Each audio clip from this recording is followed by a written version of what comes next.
Assalamu alaikum viewers and welcome to my channel Study Law with Bushra.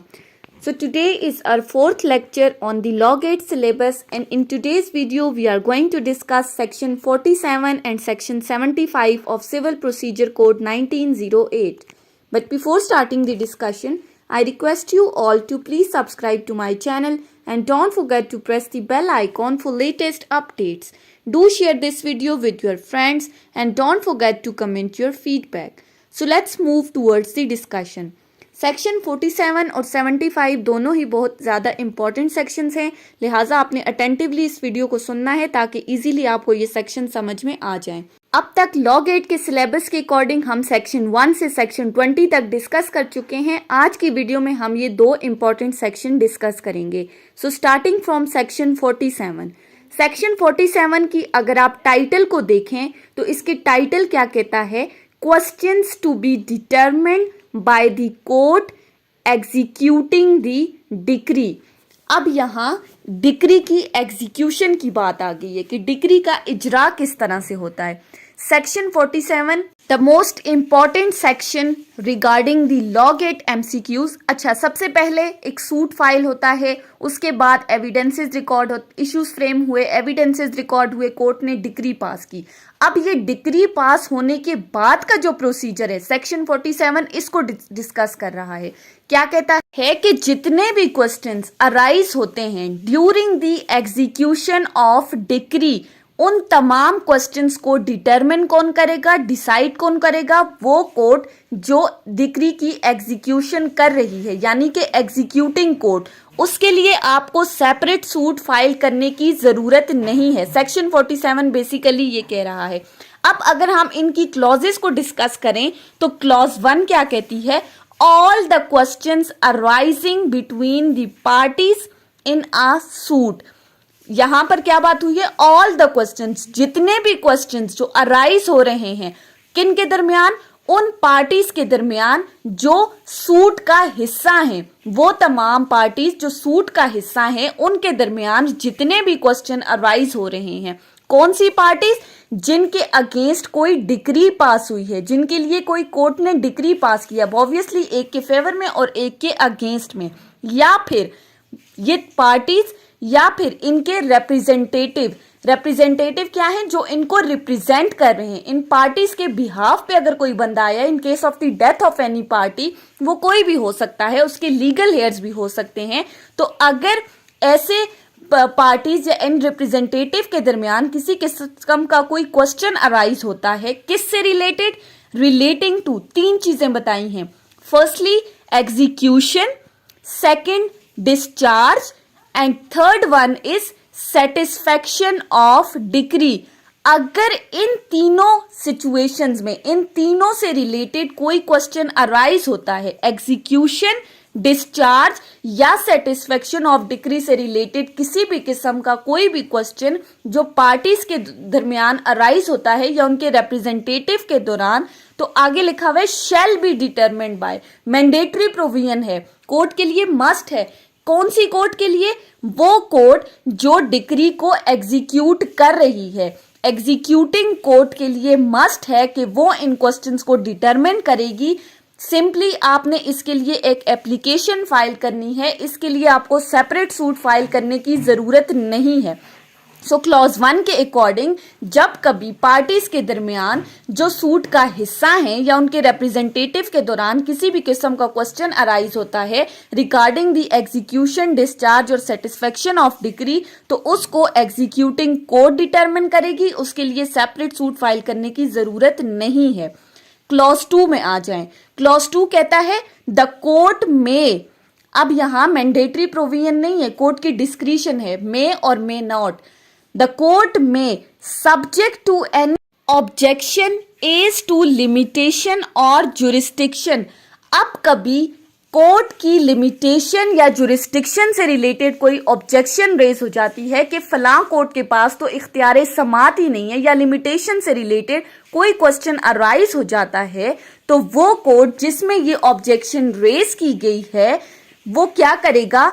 Treat a proceeding under this section as a suit.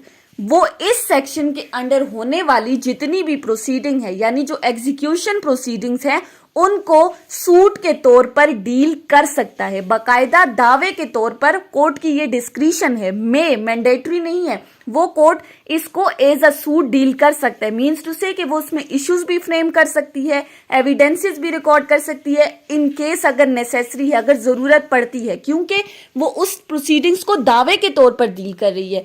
तो जहां कहीं भी jurisdiction या limitation का question आता है तो कोर्ट इन एग्जीक्यूशन प्रोसीडिंग्स को सूट के तौर पर डील कर सकती है। और फिर आगे लिखा हुआ है, and may if necessary order the payment of any additional court fee. अगर जरूरत पड़ती है तो वो क्या करेगी, एडिशनल कोर्ट फी का ऑर्डर भी दे सकती है। क्यों?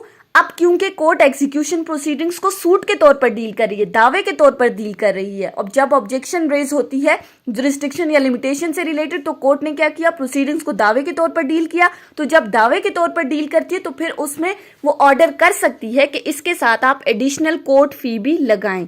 ये थी क्लॉज 2। अब तीसरी आती है, where a question arises as to whether any person is or is not the representative of any party। अब ये क्या कह रहा है कि जहां कोई ऐसा क्वेश्चन रेज हो जाता है कि किसी पार्टी के बिहाफ पर उसका रिप्रेजेंटेटिव अपीयर होता है कोर्ट में, और कोई बंदा आकर कहता है कि ये उस बंदे का रिप्रेजेंटेटिव नहीं है जो सूट के अंदर पार्टीज थी, तो इस क्वेश्चन को डिटरमिन कौन करेगा?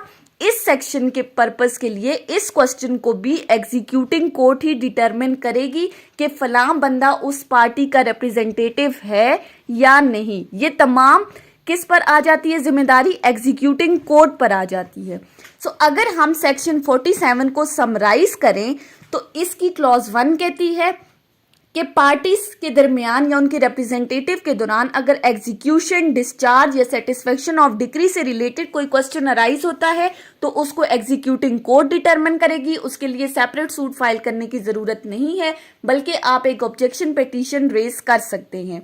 क्लॉज 2 कहती है कि जहां कहीं कोर्ट की लिमिटेशन या जुरिस्डिक्शन से रिलेटेड कोई ऑब्जेक्शन रेज होती है तो कोर्ट इस सेक्शन की हद तक उस एग्जीक्यूटिंग प्रोसीडिंग को सूट के तौर पर डील करेगी, और अगर वो समझती है कि इसके साथ एडिशनल कोर्ट फी लगाना जरूरी है तो वो उसका ऑर्डर भी दे सकती है। और क्लॉज 3 कहता है कि अगर कोई ऐसा क्वेश्चन अराइज हो जाता है कि फलां बंदा किसी पार्टी का रिप्रेजेंटेटिव है या नहीं, तो ये क्वेश्चन भी एग्जीक्यूटिंग कोर्ट ही डिटरमिन करेगी।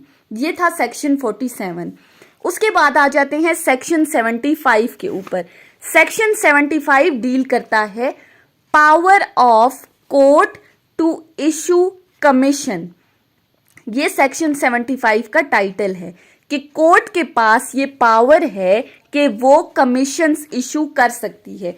अब देखना ये है कि कोर्ट की ये पावर यूज कब होती है, कब कब कोर्ट कमीशन अपॉइंट कर सकती है। सो सेक्शन 75 को अगर हम देखें तो इसका स्टार्ट है, subject to such conditions and limitations as may be prescribed.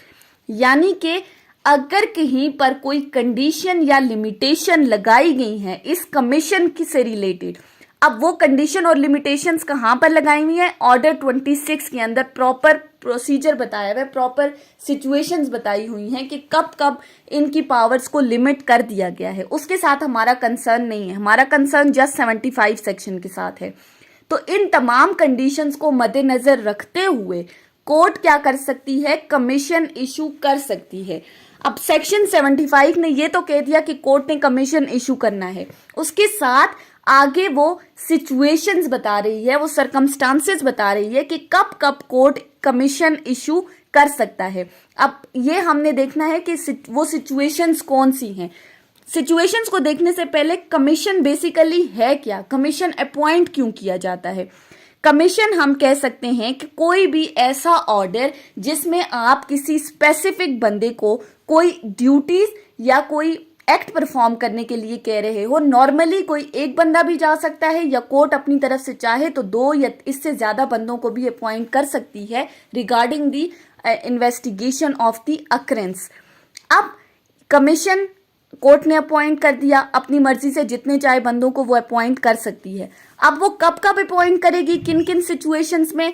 पहली सिचुएशन आ गई टू एग्जामिन एनी पर्सन। पहली सिचुएशन है एग्जामिनेशन ऑफ पर्सन से रिलेटेड कमीशन अपॉइंट हो सकता है। एग्जामिनेशन ऑफ द पर्सन क्या है कि किसी बंदे का एविडेंस रिकॉर्ड करना है। अब नॉर्मली तो सूट के अंदर क्या होता है, पार्टीज अपने अपने गवाह लेकर आती हैं, वो कोर्ट में विटनेस बॉक्स के अंदर आते हैं, अपना एविडेंस रिकॉर्ड करके चले जाते हैं। अब ये कौन से लोग हैं जिनके लिए कोर्ट कमीशन अपॉइंट कर रही है? इन केस अगर कोई बंदा बीमार है या ओल्ड एज का बंदा है जो कोर्ट में नहीं आ सकता, या कोई पर्दा नशीन खातून है जिसका कोर्ट में आना पॉसिबल नहीं है, या कोई ऐसा बंदा है जो आउट ऑफ कंट्री जा रहा है और उसकी जाने से पहले उसकी एविडेंस रिकॉर्ड करना बहुत ज़रूरी है, तो कोर्ट उस बंदे के लिए एक कमीशन अपॉइंट करेगी जो इन तमाम बंदों के पास जाएगा, उनका एविडेंस रिकॉर्ड करेगा और एविडेंस रिकॉर्ड करने के बाद वो कोर्ट में लेकर आएगा। या फिर इन केस कोई पब्लिक सर्वेंट है जो अपनी ड्यूटीज की वजह से कोर्ट में अपीयर नहीं हो सकता, तो उसके लिए भी कोर्ट उसके एविडेंस को रिकॉर्ड करने के लिए कमीशन अपॉइंट कर सकती है। दूसरी सिचुएशन है to make a local investigation. अब इसका क्या मतलब है कि अगर किसी केस से रिलेटेड कोई फर्दर इंक्वायरी की ज़रूरत है, कहीं पर इन्वेस्टिगेशन करना मस्ट है कि फैक्ट्स को डिकोड किया जाए, फैक्ट्स का प्रॉपर पता लगाया जाए कि फलां जगह पर क्या क्या हुआ था, किस केस में at the stage of the occurrence क्या क्या चीज़ें हुई थी, तो उन तमाम चीज़ों की इंक्वायरी के लिए कोर्ट कमीशन अपॉइंट कर सकती है। अब यहाँ वर्ड है लोकल इन्वेस्टिगेशन, यहाँ क्रिमिनल इन्वेस्टिगेशन की बात नहीं की गई। कोर्ट कभी भी क्रिमिनल इन्वेस्टिगेशन के लिए इस कमीशन अपॉइंट नहीं कर सकती। कमीशन सिर्फ और सिर्फ लोकल इन्वेस्टिगेशन के लिए अपॉइंट होगा। ये लॉ गेट के हवाले से बहुत ही इंपॉर्टेंट एमसीक्यू है। ये दो सिचुएशन होगी, examination of person, local investigation से रिलेटेड। तीसरी चीज आती है टू एग्जामिन और एडजस्ट अकाउंट्स। अब ये क्या कहता है कि अगर कहीं पर किसी अकाउंट की एडजस्टमेंट या उससे रिलेटेड किसी किस्म की कोई इंफॉर्मेशन निकालनी है, कहीं बैंक में जाना है, प्रॉपर उसकी इंक्वायरी करनी है, इंफॉर्मेशन लेकर आनी है उस अकाउंट से रिलेटेड, तो ऐसी सिचुएशन में भी कोर्ट कमीशन अपॉइंट करेगी कि फलां बंदे वहां बैंक में जाएंगे और इससे रिलेटेड जितनी भी इंफॉर्मेशन इस अकाउंट की है वो तमाम अकाउंट की इंफॉर्मेशन रिकॉर्ड करेंगे और फिर उसको लाकर कोर्ट में पेश करेंगे, एज एन एविडेंस उसको कोर्ट में लाया जाएगा। सो तीसरी सिचुएशन आ गई एडजस्टमेंट ऑफ द अकाउंट और examination of the account. Last है टू मेक अ पार्टीशन। अगर कहीं पार्टीशन से रिलेटेड कोई इशू रेज हो गया है, कहीं तकसीम का मामला आ गया किसी प्रॉपर्टी की, बहुत से लोग इस प्रॉपर्टी के जॉइंट ऑनर हैं और पता नहीं चल रहा कि किसका शेयर कितना है, क्या ये जो प्रॉपर्टी है वो पार्टीशनेबल है या नहीं, तो इस चीज़ के लिए कोर्ट कमीशन अपॉइंट करेगी जो बाकायदा उस जहाँ वो प्रॉपर्टी सिचुएटेड है उस जगह पर जाएंगे और चेक करेंगे कि किस बंदे का कितना शेयर बन रहा है, प्रॉपर्टी पार्टीशन के काबिल है या नहीं, रास्ते का कितना हिस्सा निकलता है। सो इन तमाम चीज़ों के लिए कोर्ट ने कमीशन अपॉइंट करना है जो बाकायदा वो चीज़ें रिकॉर्ड करके लाएंगे। सो सेक्शन 75 बेसिकली 4 सिचुएशंस बता रहा है।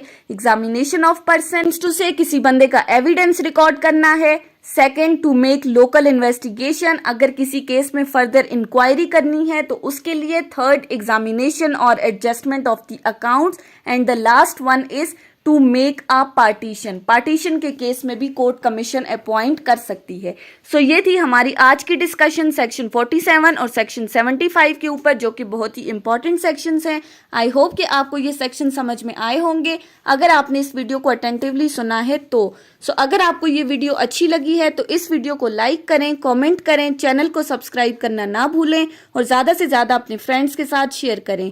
Thank you so much for watching. Till then, अल्लाह हाफिज़।